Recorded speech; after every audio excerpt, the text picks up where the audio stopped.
नमस्कार, आप देख रहे हैं एबीसी इंडिया। मैं अमित भोबिया। दोस्तों, आपको एक बड़ी अपडेट दे देते हैं। वो अपडेट ये है कि आज किसान आंदोलन को लेकर बैठक है, लेकिन उसमें भी कोई निर्णय नहीं निकलने वाला। किसान कहीं भी सहमत नहीं होंगे।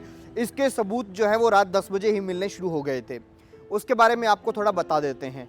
वो सबूत क्या है?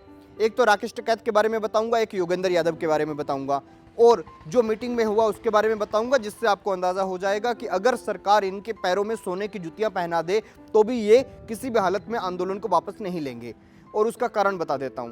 किसानों को गुमराह किया जा रहा है। गुमराह क्यों किया जा रहा है? क्योंकि किसान गए थे वहां पर सरकार से बातचीत करने के लिए और कुछ लेने के लिए। मुझे लग रहा है कि जिस तरह से किसान संगठन व्यवहार कर रहे हैं वैसे में इनको कुछ नहीं मिलने वाला।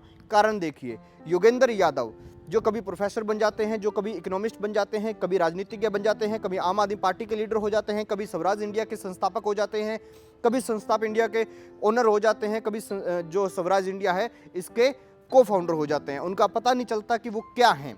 और जहां अब वो किसान नेता हो गए हैं। तो आपको बता दें कि कल रात को हमारे पंजाब से 40 बड़े बड़े संगठनों के लोग वहां पर पहुंचे हुए हैं। बाहर से भी बहुत लोग आए हुए हैं। लेकिन जो हमारे यहाँ से जैसे राजेवाल साहब हैं, उग्रहा साहब हैं, ये चंढूणी साहब हैं, इतने बड़े बड़े लीडर हैं, इनके बारे में वहाँ पर इनको मीटिंग नहीं करने दी गई। रात जो मीटिंग हुई उसके अंदर अध्यक्षता किसने की?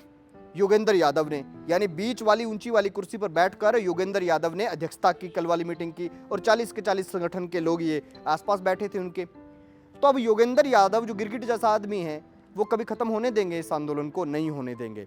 जब उसमें आपको एक बात और बता दूं कि जब उसमें खत्म करने की बात आई तो किसान संगठनों के कुछ नेताओं ने यह मांग रख दी, और उसको योगेंद्र यादव ने और बढ़ा चढ़ा कर रख दी कि जो किसानों को लोन मिलता है उसको बढ़ाया जाए।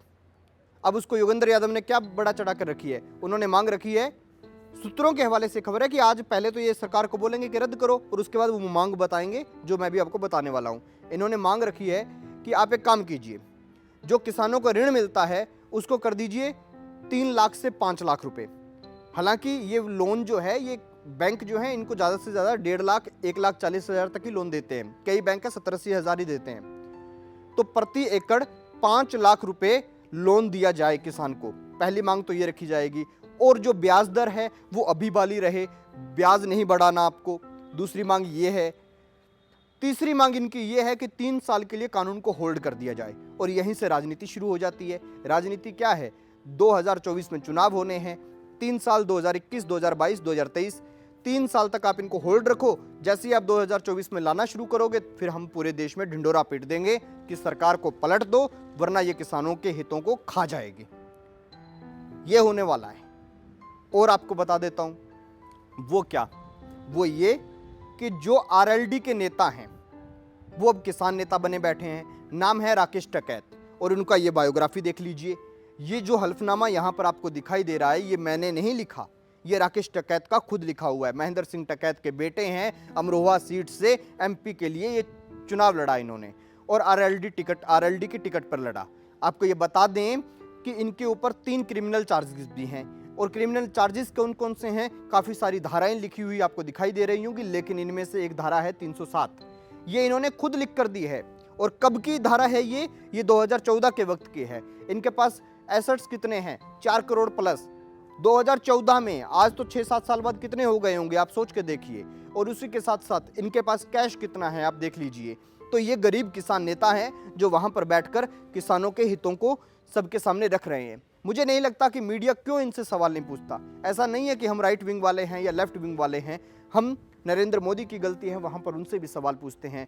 आप ऊपर लिंक आपको दिखाई दे रहा होगा, नरेंद्र मोदी से भी सख्त से सख्त सवाल पूछा गया है। लेकिन किसान नेता जहां पर गुंडागर्दी कर रहे हैं तो उनसे भी सवाल पूछा जाना चाहिए। और चंढूणी हैं, जो गुरनाम सिंह चंढूणी इतने बड़े लीडर बनकर घूम रहे हैं, वो कौन है? गुरनाम सिंह चंढूणी आम आदमी पार्टी के नेता हैं। उनकी पत्नी ने चुनाव लड़ा, और इसके प्रूफ मैं आपको पहले भी दिखा चुका हूं। तो आप स्वाभाविक सी बात मानिए, जब तक ये लोग हैं, हनन मुल्ला जो कहते हैं कि मैं ना सुप्रीम कोर्ट मानता, ना संसद मानता, कुछ नहीं मानता, और खुद सीपीआई यानी कम्युनिस्ट पार्टी ऑफ इंडिया की तरफ से वो क्या थे? वो सांसद थे। किसके? कम्युनिस्ट पार्टी ऑफ इंडिया के। और वो किसान नेता बने बैठे हैं। तो जब तक ये लोग सुलझाएंगे तब तक नहीं सुलझेगा। कौन सुलझाएगा? तब सुलझेगा जब बलवीर सिंह राजेवाल जैसे लोग सुलझाएंगे, जब उग्रवाद संगठन के लोग सुलझाना चाहेंगे तब सुलझेगा। जो असली किसान नेता है वो सुलझाना चाहेंगे तब सुलझेगा ये मसला, वरना नहीं सुलझेगा। और आपको बता दूं, आरएलडी वाले यानी राकेश टिकैत कभी इस मसले को सुलझाने नहीं देंगे, कभी भी। और उसका कारण क्या है? उसका कारण ये है कि जब हाथरस कांड हुआ तो राकेश टिकैत की जो पार्टी है आरएलडी, इसी के अध्यक्ष, युवा अध्यक्ष जो हैं, उनका नाम है जयंत चौधरी। चौधरी साहब गए थे हाथरस में राजनीति करने के लिए और योगी सरकार ने वहां पर इन पर डंडा बजा दिया। आपने एक वीडियो देखी होगी जिसमें एक नेता छुप रहा है और उसको लाठियों से पीटा जा रहा है, काफी वायरल हुई थी। कभी किसी कोई उसको किसी पार्टी का नेता बता देता है, कभी कोई पार्टी का नेता बता देता है, लेकिन वो आरएलडी के नेता थे। जब उनको पीटा गया तो फिर राकेश टिकैत अपने 2 महीने 3 महीने पहले अपने नेता को इतने अच्छे से पिटवाए हैं तो वो अब सरकार से समझौता कर लेंगे, किसी कीमत पर नहीं करेंगे। तो ये थी दोस्तों आज की बड़ी अपडेट, जिसके आधार पर हम ये दावा कर रहे हैं कि आज भी किसान संगठन किसी भी हालत में नहीं मानेंगे, क्योंकि माना तब जाता है जब दोनों लोग बातचीत करें, जिद में माना थोड़ी जाता है। तो देखते रहिए एबीसी इंडिया। एबीसी इंडिया, आपकी आवाज़, आपका विश्वास।